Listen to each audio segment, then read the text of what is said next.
Has escuchado seguramente cuáles son las justificaciones para no aceptar la aplicación de la pena de muerte en nuestro país.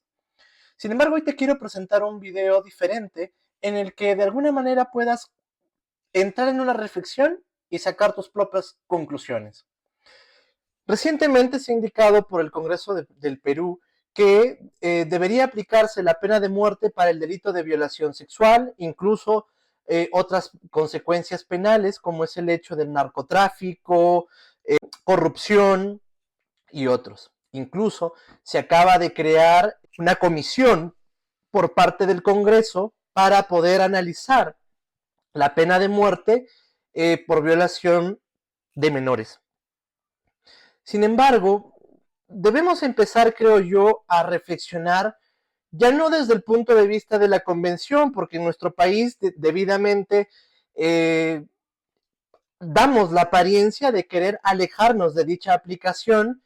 Hemos utilizado además el sentimiento social para poder jugar a favor político de este tipo de argumentaciones. De ahí entonces la justificación de por qué quisiera ayudarte a pensar y reflexionar sobre estos puntos.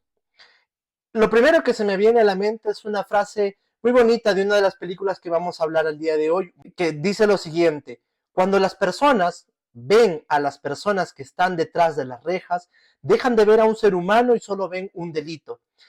Esto es importante porque, por ejemplo, en la película La vida de David Gale, que se trata inicialmente de un profesor activista, abolicionista de la pena de muerte, este profesor universitario comete el error de mantener relaciones sexuales en una fiesta con una de sus alumnas, quien lo acusa de haber cometido el delito de violación sexual. Adicionalmente, en el desarrollo de la película, también es culpado por la pena de muerte al haber realizado el homicidio de su mejor amiga, Constance Haraway, quien luchaba conjuntamente con él por la abolición de la pena de muerte en Texas. En esta película se logra desarrollar cómo es o cómo debiera entender la sociedad la postura que adopta con respecto a este tipo de injustos. La película muestra que la sociedad pues hace una crítica muy fuerte sobre este tipo de comportamientos atribuibles ya no a personas sino a condenados, y definitivamente cuando él en el transcurso o en el desarrollo de la película da muestras de la inexistencia de culpabilidad, ya era muy tarde y se convierte en un condenado.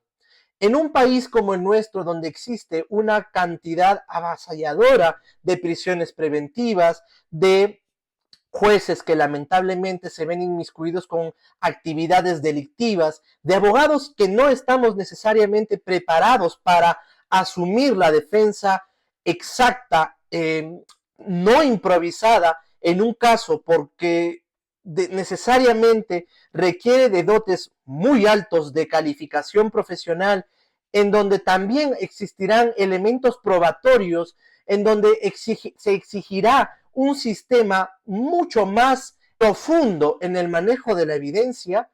Definitivamente es un escenario de terror.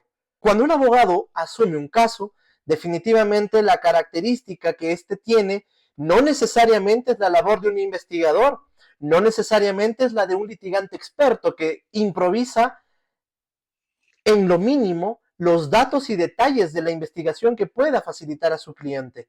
¿Estarías tú en la condición de poder aceptar que un abogado, un juez o en su defecto un colegiado pueda analizar tu caso bajo los cánones de corrupción, bajo los cánones de indeterminación normativa que existe en nuestro país, bajo los parámetros en estricto de lo que ocurre en los medios de comunicación que satanizan o que en su defecto podrían condenarte desde el primer momento en el que eres atrapado en un supuesto acto de flagrancia?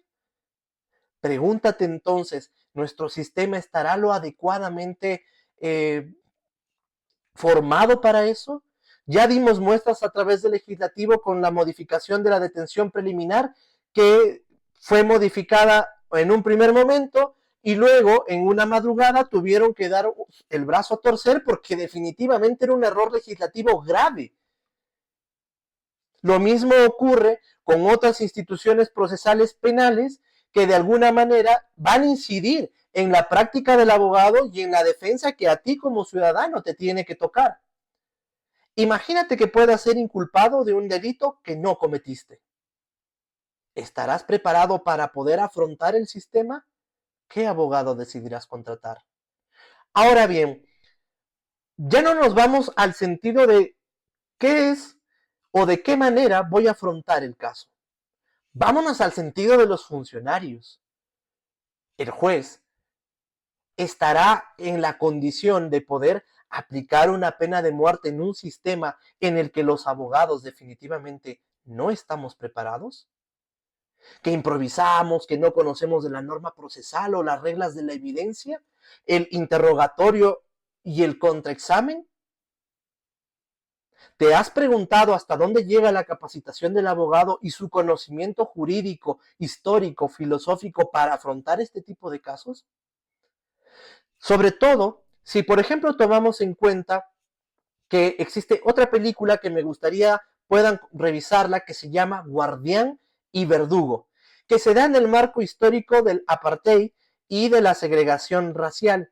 La película está basada en un suceso ocurrido en 1987 en Pretoria, cuando Leon Labuschagne es integrado como un guardia a los 17 años de edad en una prisión, quien lamentablemente acribilla a disparos a 7 personas, mientras este se encontraba realizando una actividad propia de su vida como guardia.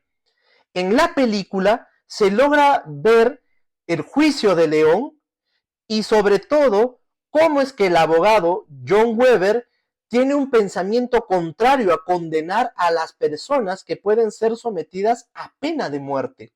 Se ve además cómo los jueces de alguna manera tienen cierto margen de subjetividad por la aplicación flagrante de la comisión del delito. Sin embargo, el abogado busca, investiga, indaga la manera de poder obtener información clara, cierta, concreta, de qué razones explicarían el origen de la comisión de ese delito.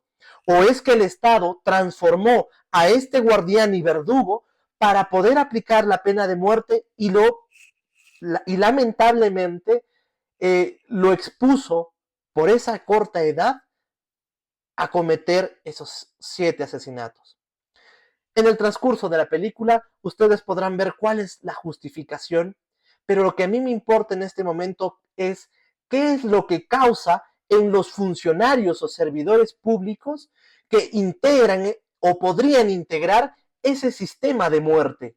¿Se han puesto a pensar qué ocurriría con los jóvenes que están o que deberían aplicar esta medida? ¿Estaremos preparados desde un punto de vista sociológico, criminológico para aplicar esta medida? ¿Cuáles van a ser las consecuencias psicológicas en las personas que tengan que realizar este tipo de actos? Si bien en la película se advierte que se trataba de una horca en la que se ponían en fila muchas personas para alcanzar tal fin, y era terrible el impacto mental, hoy seguramente no sobrará alguna persona que indique que necesariamente podrá generarse mecanismos más efectivos para la aniquilación. Definitivamente no puedo cerrar este video indicando lo que alguna vez Víctor Hugo lo dijo. No os equivoquéis, legisladores y jueces. A los ojos de Dios como a los de la conciencia, lo que es delito cuando lo cometen los individuos no lo es menos cuando lo comete la sociedad. Definitivamente, la pena de muerte bajo estos parámetros no cumple ningún fin.